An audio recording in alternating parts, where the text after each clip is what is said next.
You're listening to the Bar Business Podcast, where every week your host, Chris Schneider, brings you information, strategies, and news on the bar industry, giving you the competitive edge you need to start working on your bar rather than in your bar.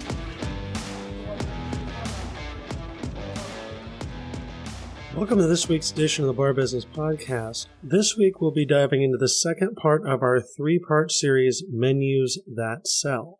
So if you haven't had a chance to listen to last week's episode, I highly recommend that you go back and do that. But last week we discussed planning a menu. This week we're going to talk about how to design that menu.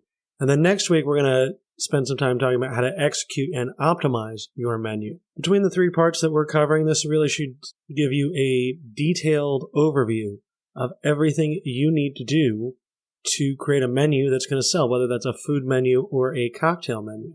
Now, as I've mentioned in the past, I have a book coming out, How to Make Top Shelf Profits in the Bar Business. That book will be out probably early May. It's looking like maybe mid to late May. It depends on some process steps. That book will be coming out shortly. I'm also working on a second book now called Menus That Sell. It's going to mirror this podcast series. So if you find yourself wanting to know more about how to generate menus that sell and how to really have a wonderful menu program for your bar, look for that. That should be coming out towards the end of the summer. So before we launch into this week's topic, I want to spend a little bit of time and review what we discussed last week, which was the planning portion of our Menus That Sell series.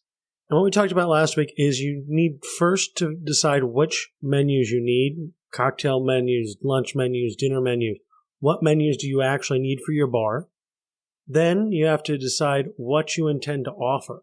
So really trying to limit your menu, determining which menu categories you should have, how many items you're going to put in each of those menu categories, and how your equipment affects the menu items that you pick. And that's something that not a lot of people think about. But if you don't have the right equipment to serve the food, you can't serve that food.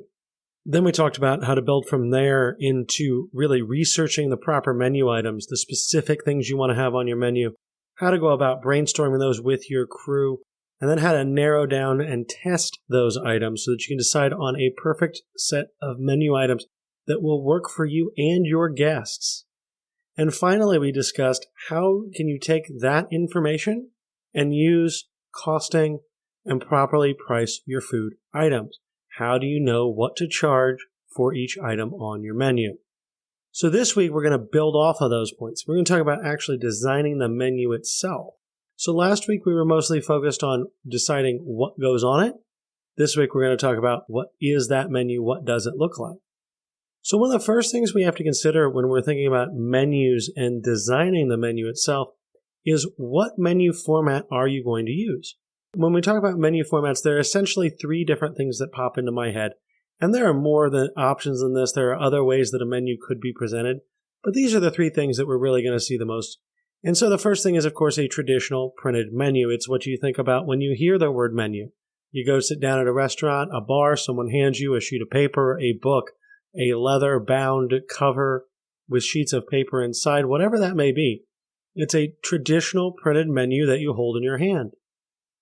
The second way that we see a lot of menus presented, and this is even more true in the bar business than the restaurant business for sure, is menu boards. Whether that's a chalkboard on the wall, or even think about McDonald's or a quick service restaurant where you have a TV screen essentially with menu items on it. That's just a different way to display the same information as a menu board. And so menu boards are a great way to present your menu. Now, I don't think menu boards work particularly well for an extensive food menu or even for a longer cocktail list, but they can be a great way to, say, show craft beers that you have by the bottle or draft beers that you have. It's easy to change. It can be a really cool design feature overall to fit the aesthetic of your bar. And this especially works well if you have someone that is good at art. If you have a chalkboard and someone that works for you that can make an amazing picture on that chalkboard to speak to what's going on, that provides a great marketing material within your bar that is unique, that is original, and that your guests will enjoy. Now, the third possibility when we're talking about formats is a digital menu. So this is something that's relatively new given COVID-19 and the changes in the bar and restaurant business. Digital menus, I think, also present one of the best opportunities for the future in so many different ways. And I would encourage you, go check out our website, barbusinesspodcast.com. There's a blog post I actually wrote last weekend that kind of dives into this a little bit. But when we think about digital menus, that's when you go, you sit down at a table, and generally this has happened because of COVID-19, because we weren't supposed to be passing menus to different people. So some places went with paper menus that they just printed out and threw away after each guest, but a lot of people went with QR codes that took you to a linked menu. Now, if that linked menu is just a PDF of the normal menu, you're not really gaining much. But when that actually links you into the POS system, to a place where you can click on menu items and see further descriptions, where you can see pictures when you click into certain items, where you can actually order those items from your table without involving a server, not only does that provide a really interesting way to display your menu, not only does it allow you to get potentially more information to your guests about each menu item that you have, it also can redefine the way we do service in bars and restaurants. So I'm not going to dive into that too much here, except to say that digital menus provide a lot of different possibilities. I do encourage you to go check out the website, check out that blog post, because I really think that digital menus are something that are here to stay, although not terribly used at this point in time. But regardless of what type of menu you're using, regardless of the format, once you've decided on the format of the menu, the next thing you have to do is write your descriptions. Before you design it, before you decide what goes where, you need to know how many words you're trying to put on a piece of paper. When we go to write descriptions, there's a few things we want to consider. And the first one is, we can write them any way we want, but we must always be factually accurate. And that sounds kind of dumb, but it's really true. I mean, that's kind of the basic requirement for any menu description. If you say something, and it better be true. For instance, if you claim something is Wagyu beef, it better be Wagyu beef. If you say something's Black Angus, it better be certified Black Angus. It's really not that complex, but it is important that we stick to factually accurate information. So when we're writing descriptions, the first thing we have to figure out is, what is the name of this item?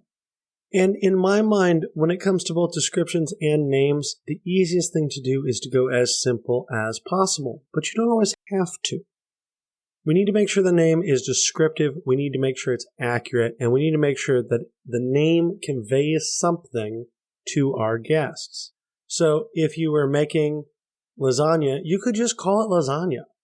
You could call it lasagna bolognese. You could call it Nonna Mia's lasagna. Let's say you had a grandmother named Mia who was Italian who made lasagna. Why not call it Nonna Mia's lasagna? So you can name it after a person. You can also try to use puns and plays on words in your food.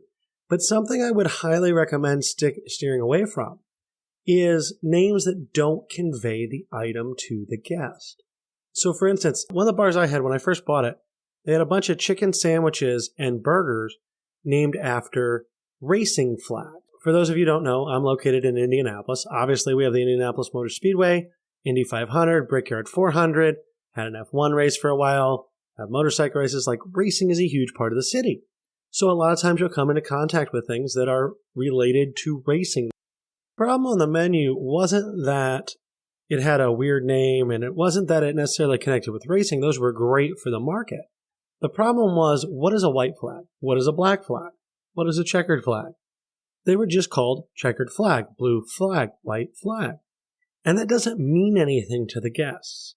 So one of the changes I made shortly after taking over the bar was I changed the name of the sandwiches, chicken sandwiches and burgers, from something flag to things like grilled chicken sandwich, bacon mushroom Swiss burger. Simple names that actually conveyed what the food item was, where you didn't have to read the description to understand it. And believe it or not, that actually increased sales of those items. It made more people order them. People remarked how much they liked it. Because rather than trying to figure out what something was, or having to remember that what I liked was a checkered flag, not a white flag, I could just remember that I liked a bacon mushroom Swiss burger and order a bacon mushroom Swiss burger. Give people names that they know what it is. Maybe, like I said, you can include a pun. You can include someone's name. Make it something that people are going to relate to. And once you have that name, now we have to write a description. And so a description can go anywhere from a list of ingredients, a very basic list of ingredients, to a paragraph. And in my opinion, the list of ingredients thing, it gets overplayed a little bit on the high end of the food world. I think for most bars, we need to be somewhere in the middle. We want to give people a little bit more idea of what they're eating than just a list of words they may not know. But we don't need to write paragraphs. We don't need to write a book.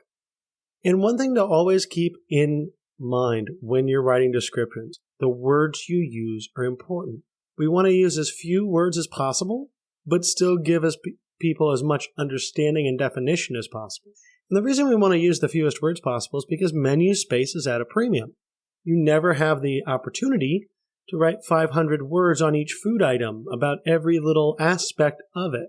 In fact, the shorter your descriptions are, the easier it is to lay out your menu, and the better it is for the reader, for the person coming into your bar to order food or drinks off that menu. If we're going to use few words, we need to use specific words. And one thing that I always think is important is you should use words that invoke senses and flavors. Now, obviously, taste is a sense, but everything should speak to senses. Everything should cause the guest to be able to visualize or taste or feel something. So we want to avoid words like oven baked and go with things like slow roasted. We want to avoid saying fried and say crispy. You want words that have meaning. You want words that invoke the senses.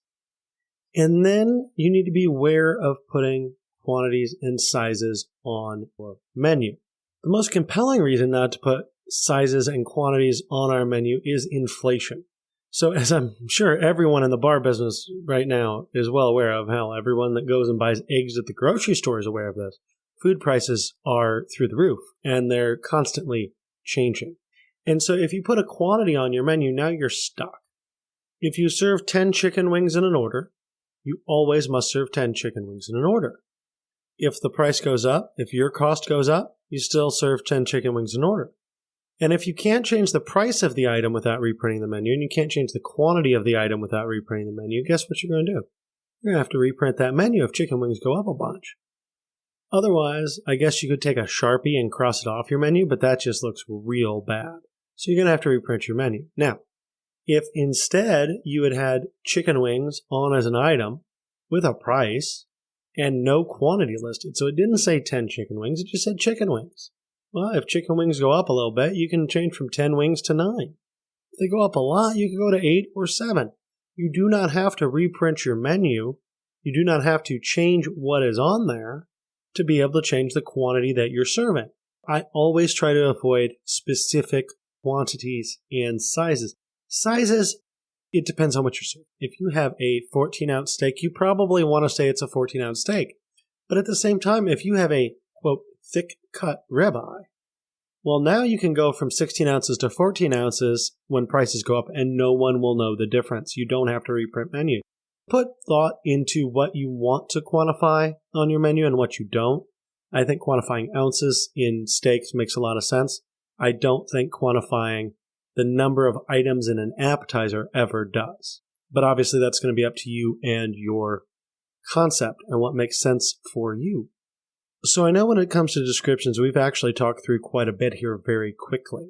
And there's a lot of different options. So what I want to do real quick is go over an example for you of different menu options and what those could be. What I have here for an example is we're going to talk about lobster mac and cheese. I like lobster mac and cheese. A, it's good stuff. B, it gives us some different words to play with and some different thoughts about how we're going to write out this description. We talked about descriptions can go anywhere from very simple lists of ingredients all the way to paragraphs. We're going to start with the simple and go to the longer. Our first potential way to list this lobster mac and cheese would be this. Lobster mac and cheese, as the name, and for our description, lobster, fusilli, Gruyere, cheddar, breadcrumbs. Just those words listed. That could work. Maybe you know what that stuff is, maybe you don't. Personally, fusilli, great pasta, but does everyone know what that is? What if we added a little bit to this? What if we added some description to make it clearer to our guest what we're serving?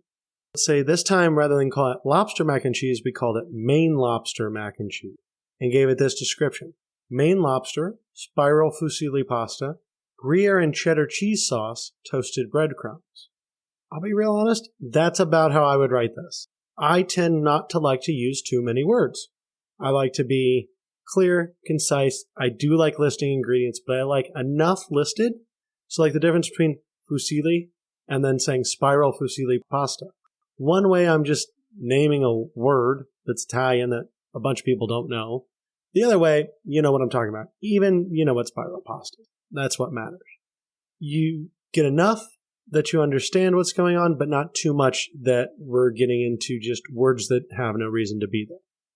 There is a way we could add some more description here. So let's say we were going to do it this way. We'll say the name is still Maine lobster mac and cheese. That's a good name. But then our description could be this. Tender lobster and spiral fusilli pasta smothered in Gruyere and white cheddar cheese sauce and topped with toasted breadcrumbs. A little bit more of a sentence. We're getting a little bit more into being a paragraph. Still sounds great. You're invoking more senses with smothered and topped. We're calling the breadcrumbs toasted. We said toasted in the last description, but by saying with toasted breadcrumbs, it just emphasizes it a little bit more. So you're having a little bit more of an experience, but you also have a lot more words. It's going to take up more space on your menu, and that's where you have to decide the trade-off. Now, let's say you wanted to go with a very flowy description. And let's say this time we wanted to name it after Uncle Jim, because Uncle Jim likes to make lobster mac and cheese. Maybe we could describe the item this way. Uncle Jim's Lobster Mac is the name. Fresh Maine lobster, grilled, tossed with spiral fusilli pasta and smothered in Jim's secret Gruyere and white cheddar cheese sauce, topped with fresh herbed breadcrumbs, then baked golden and served piping hot. There's all sorts of description in that is going to invoke different senses in your head. You can see it now. You can taste it. You have an idea of what's going on, and that's all great. Now, of course, that does use, again, more words. That's going to use more space on your menu. And personally, I would rather leave the descriptions of items to my servers, to the salespeople I'm training to sell these items for me. But there's nothing wrong with having longer menu items if that's what you want to do. And if you do want to get into descriptions, if you do want to get wordier on your menu, make sure every word is invoking an emotion, is invoking a sense, and then cut out any words you don't need. So that Jim's Lobster Mac description, I would never, ever go longer than that. But that just gives you an example of what you could do in different ways to present that item. Once you've decided on the descriptions you're going to give your different food items, then it's time to think about, okay, what is this menu actually going to be? And we earlier determined what the format is. But when I say what it's going to be, really what I'm talking about here is traditionally printed menus. And it's the question of, what does it feel like in your hand? What actually is it? As I'm sure you're all aware, menus can come in a lot of different forms, and how we present menus to our guests matters. It has to speak to our concept. It has to speak to their vision of our concept. It has to fit what they expect to have.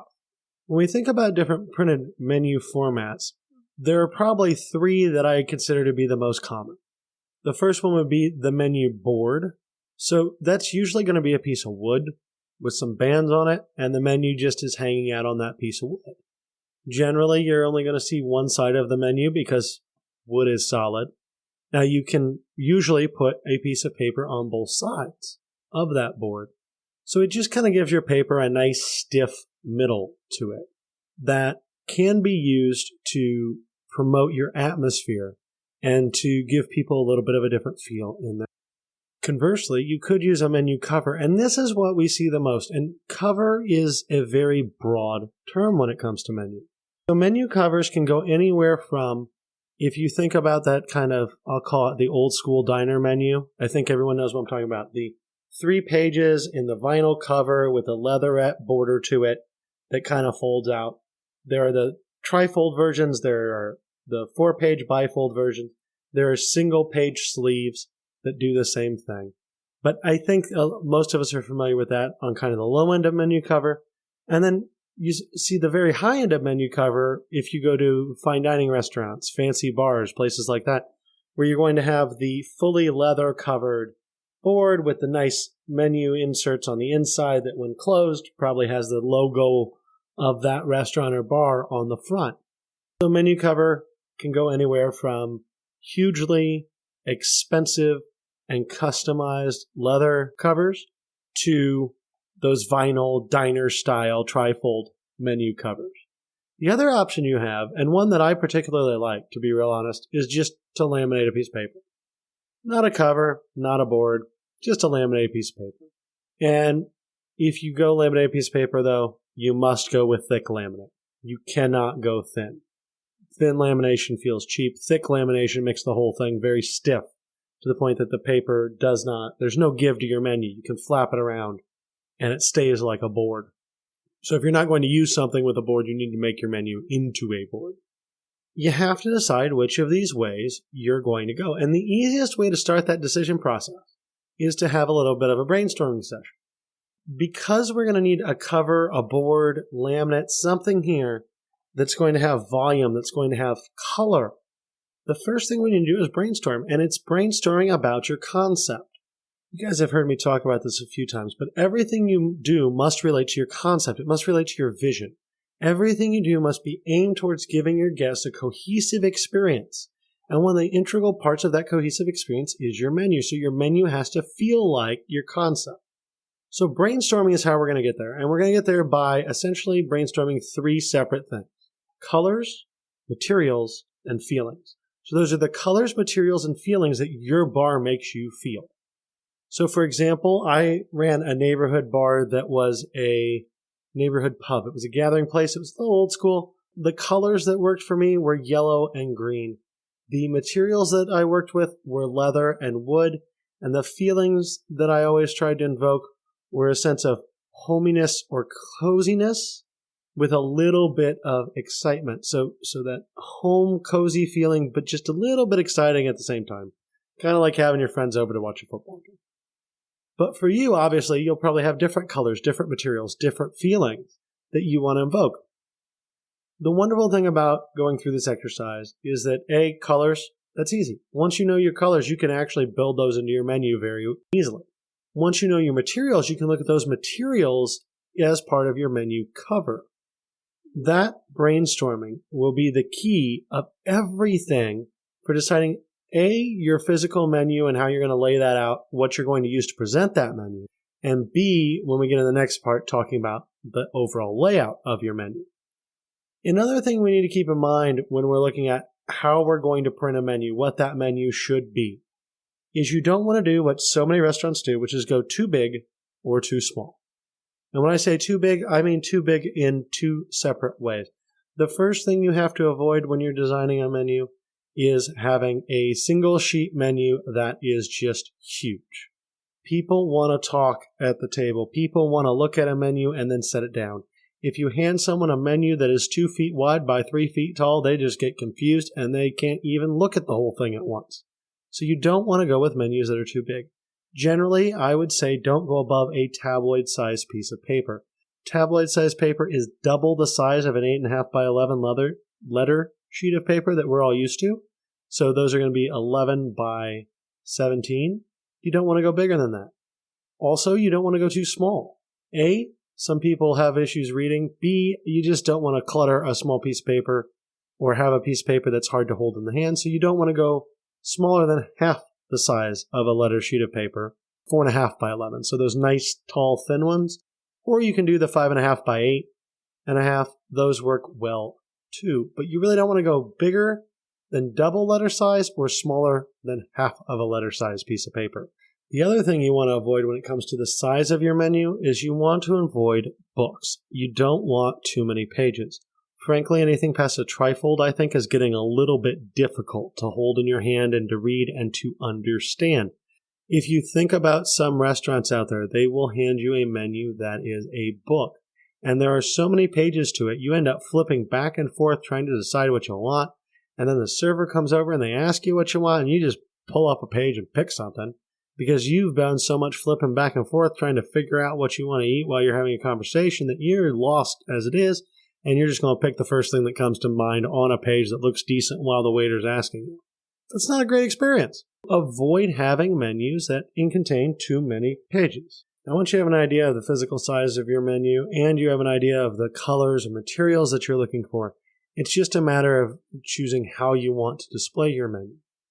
And something that I always think of, because one of the most common options in the restaurant business is not to use a cover, it's not to use a board, it's not to laminate it, it's to go get a very nice printed menu. You see these a lot. They're generally one page, one sheet, front and back, often made on kind of a vinyl material. They're easy to clean. They look great, that you can print just wonderful color on them. They really do well. They hold up well, and there's nothing really bad about them except for one thing. You have to have a printer print them. You always want to be cautious of menus that require a professional printer to print. And well, that sounds kind of funny, because why wouldn't you use a professional printer to print your menu? You don't necessarily want to have to involve that cost every time you want to change something. And this goes back to what we were talking about before about not putting quantities on your menu. Especially when we have times of inflation, things change. And if things change and require you to print another menu, you don't want to have something that A, is going to take forever and a day to print, or B, is going to cost you a lot of money. So when we think about these professionally printed menus, the biggest issue is that you cannot replace them quickly.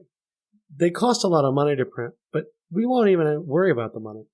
It's the time. If you have a menu that says 10 chicken wings, but inflation has happened and you really need to either up that price or change it to 8 chicken wings, and you're going to have all your menus reprinted to do it. Well, A, you're going to change one menu item, and that's going to cost you, I don't know, if it costs you $2 a menu and you're printing 100 of them, it's going to cost you $200.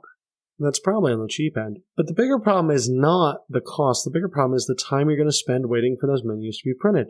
Most professional printers are not going to have those turned around within a week.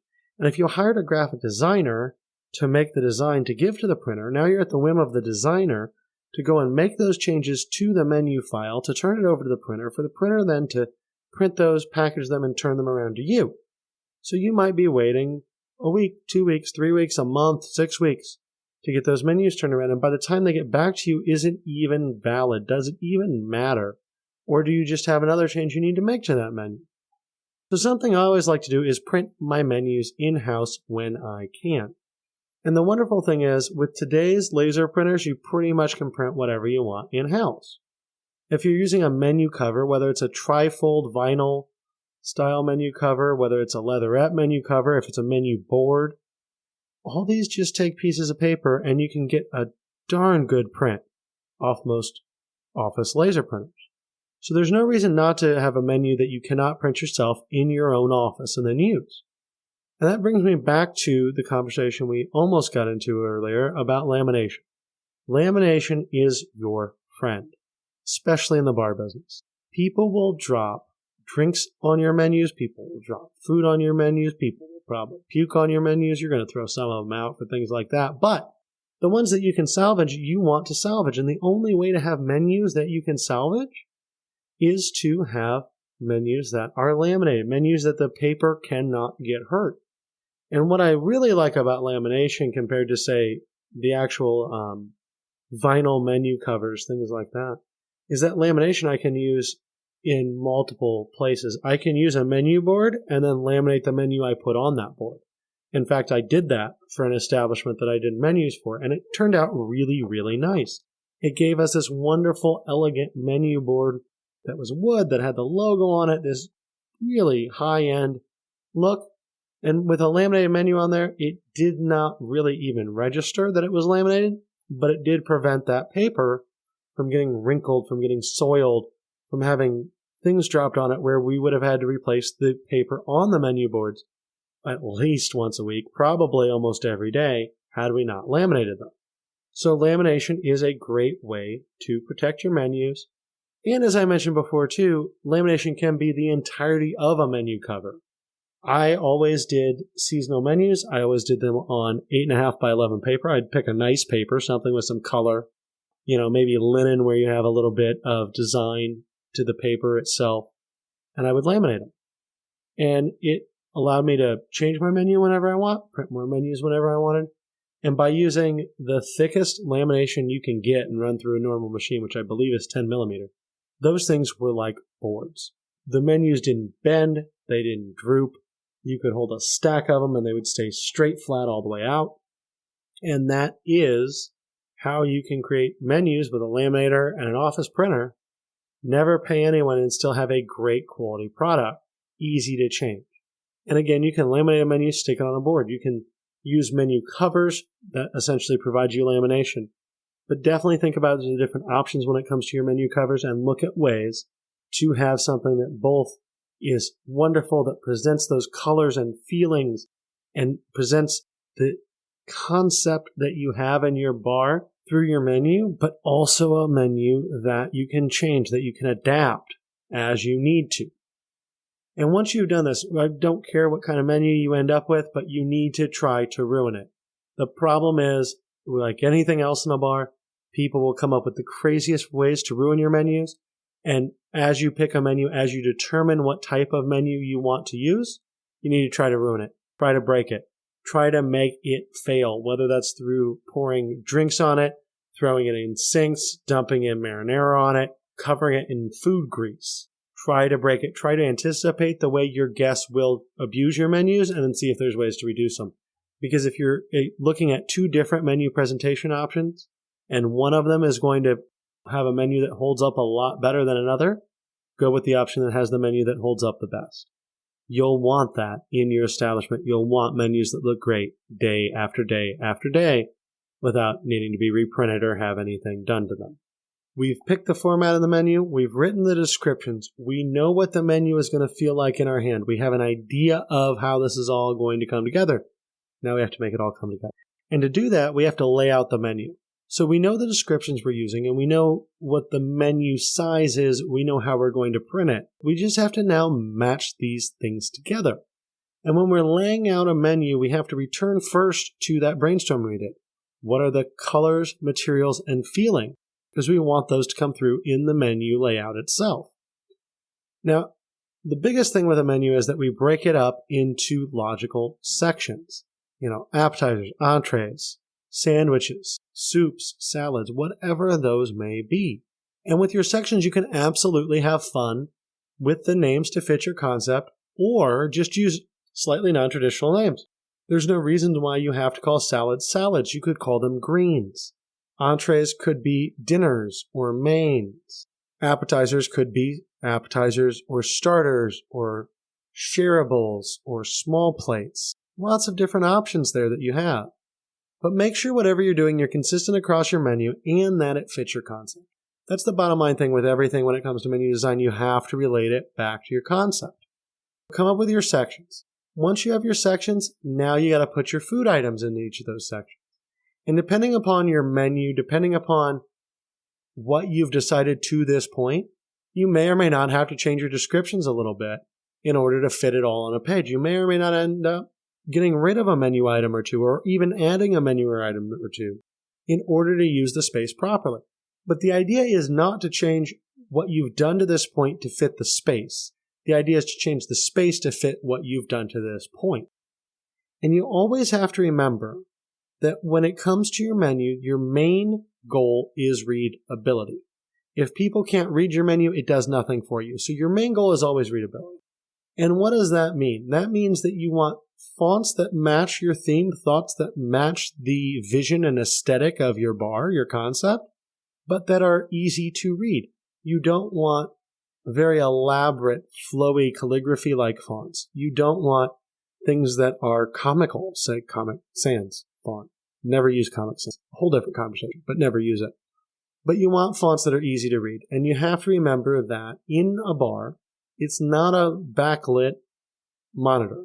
It is low lighting. It is printed on paper. Whatever you pick needs to be able to be read in low light. You want to create some contrast on that paper. And really, for people to read, you want to have darker letters on lighter backgrounds. That is easiest for people to read. When it comes to the type of font to pick, there's some debate on this, but I may be old school. I may not be keeping up with the times, but I say pick a serif font. I think serif fonts are easier for people to read quickly and understand, especially in low light. Those serifs, the little lines and little embellishments on letters help you to read them and help you to know what's going on. So make sure you're picking stuff that can be read easily in low light, that has contrast, that's going to provide your guests the best opportunity to be able to read and understand your menu. Another thing that we have to stay in this conversation is that we want to be careful with colors. About 8% of males of European descent are colorblind, which, that's not a huge amount, but you're looking at 2, 3, 4% of your guests, depending upon where in the country you are probably going to be colorblind. So you need to make sure that you're not putting red and green on top of brown or red on top of green. Not that Christmas works all the time. You really want to avoid Christmas when it's not Christmas, but you also want to make situations where you're not creating problems for people that are colorblind to read your menu. Every guest should be able to read your menu as much as you possibly can make that happen.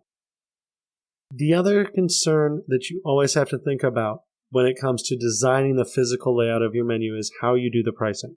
Too often I see menus where all the menu items are aligned to the left side of the page and all the prices are aligned to the right side of the page. And that's absolutely what you do not want to do.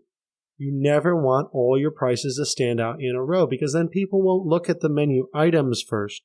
They'll look at the prices first. They'll determine what they want to spend, and then they will pick between the menu items that are in that price range. You want to hide the prices. And I don't mean that in a devious way. I just mean not having them all in a row. The easiest way to do this is just to include the price at the end of each menu description.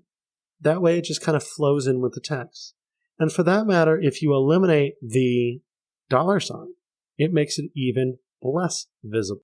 Put your prices in a way where they're not all lined up, where people are not going to focus on price. They're going to focus on what they want to eat first, and then look at price second. Everyone's always going to look at price, but you can minimize how much they look at it. One last thing to consider when looking at your menu layout is whether or not to include pictures. And there are a lot of different opinions here. A lot of folks find that pictures help illustrate what's going on in the menu. They help show guests how great items are. And that's true, but also pictures tend to be associated with lower-end restaurants. Think of most of the diners you go into have pictures of the food items, and none of the high-end steakhouses you go into have pictures of the food items on their menu. And that may be different if you're using a digital menu or some sort of non-traditional way to present your menu, but if it's a printed menu, pictures tend to be more low-end. And for that reason, I have never liked including pictures on my bar menu. That's not to say you can't do it. I've seen people do it very well, and in a way that does not make their establishment seem low-end. I just think it's a risky option to choose. Now, if you're going to do pictures, the biggest and most important thing is that you find someone that can do food photography very well, and you let them do that. You want to get your food photography done professionally, and you want to make sure those pictures look absolutely freaking amazing if you're going to include them on your menu, which is part of the reason why I don't like it, because just the cost and the effort of getting the pictures done isn't actually worth having the pictures on the menu to me. But if you want to do it, great. Just make sure you do it right. Now, as another option to pictures, something that I like a lot more, consider illustrations. And that can be anything from a line drawing of a fork and a knife. Maybe it's you have a section with fish items in it and you have an outline of a fish. Maybe it's a cocktail menu, and over your whiskeys you have a rocks glass, and over your vodka you have a martini glass. There are all sorts of different ways that you can use illustrations. And those aren't pictures. Those can be black and white. Those can be, again, line drawings. Those can be detailed sketches. Those could include color or not. But it really gives you the opportunity to just kind of pull in more of your concept, pull in more of those colors and feelings that we were talking about, and use that as a way to create a visual map for the guests and display something a little bit different than what they're used to seeing at other establishments. With that said, the one thing that you absolutely must keep in mind is you still need the contrast. If you go too crazy with the illustration, if you have a menu just based on illustration, it may not be readable for people. And if it's not readable for people, we don't want it. So make sure that regardless of if you use pictures or illustrations, they're adding to your menu, not detracting from it. And I absolutely believe 100% that you can make an amazing menu with nothing more than words. So it's an option, it's never a requirement, and it is an option that if you choose to use it, you should really be careful in how you use pictures and illustrations and make sure that they are adding to, not detracting from, the experience that you're trying to make. So I feel like this week I set out for a quick series to go through some basics of menu design, and I've ended up talking way more than I expected to. Thank you for sticking with me.